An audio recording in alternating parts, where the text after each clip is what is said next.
Okay, so I cover a lot of quality beers. I do my best, and there's always gonna be questions about other beers that are everyday, affordable.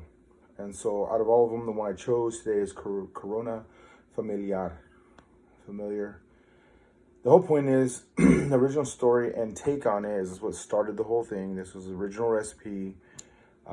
Two things to note: light affects your beer and temperature. You want to keep it at constant temperatures. The point of this one was to go back to the classic brown bottles, is what started the whole thing, to prevent the light from damaging the beer. And then you keep it cold. And apparently I've been told there are like blinds and the coolers that hold these beers so you can look at them, but then close them. You don't want to keep it open too long. Secondly, originally Corona is not considered a very quality beer. What started the whole thing, it was like a tourist thing. People would come over, and this was the more affordable beer. So even the more local poor people, the drunks, the ones that drink all the time, this is what they would drink. It was never considered a classy beer. The whole point is with this was supposed to bring back the change because they went with clear bottles for marketing. And the second thing was the lime isn't necessary for the beer. It was necessary because the caps were 100% steel, and steel with the lower grades of steel, it still rusts because it's just iron with high carbonation. And you can start going up in the carbonation, or not carbonation, but carbon levels, to be correct, and it would still rust. And the higher the carbon levels, it still affects it. It just gets more stiff, brittle. Basically, it firms up and it's not as flexible. When it comes to like knife making, you want in between, or you want the edge to be high carbon and the inner of the knife to be less because it's more flexible.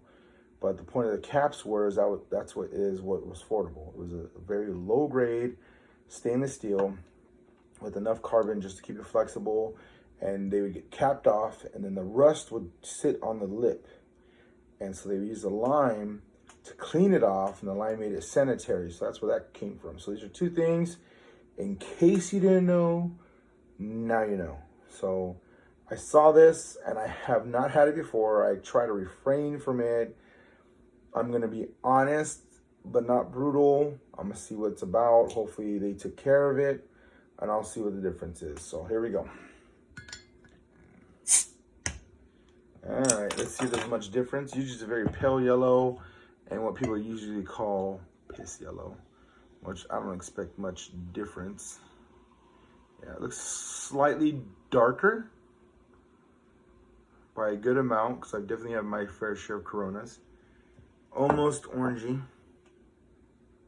The malt is a little more intense, so hopefully, I don't know if you see a little more orange on the rim part. So when this gets sent over here, it's supposed to be in a darker bottle. We're supposed to protect it. Usually it's going to be covered and maintained at a certain temperature, which for lagers is like 64, 65 period during fermentation, and it could be less after fermentation. But this is what started Mexican beers. So let's see what it's about. Definitely more malty. Dos Equis has a big malt profile because it was a German guy that went to Mexico to retire, and it just wasn't enough. There was not enough body in that beer, and so he created Dos Equis, which means two X's. So that's why it's a little heavier beer. So this would be still a light casual beer, but not as light as the Coronas we're used to with the clear bottles. This seems to have a little more something going on, a little more ingredients, more hoppiness, definitely crispy, almost a little grapefruity, just definitely a lot more going on.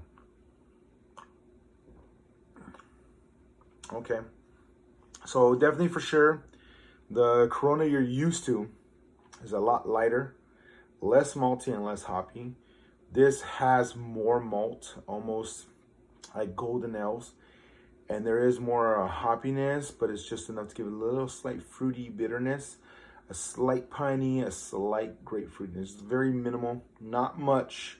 But if you're jumping from the Coronas you're used to, which are highly affordable to make, that's why they make them, And then they brought this recipe, which is supposed to be the original.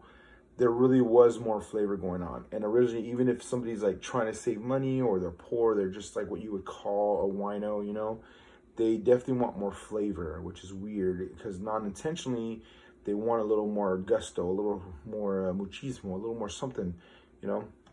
So overall, I am pleasantly surprised. This is more quality than what I expected. It has more going on than what I expected. And I see why they brought it back. And definitely, it probably never died off in Mexico, but it definitely gained a reputation amongst more affordable beer, is a nice way I'm gonna say it. So if you're wondering, if you need to know, I've given all the information that'll help you decide. I'll enjoy this, and I definitely would pick this over the regular Corona, just so you know. It's not necessary to have a lime with it. If you see anything that's on here that might make you question it, by all means, use a lime. That's what started the whole thing.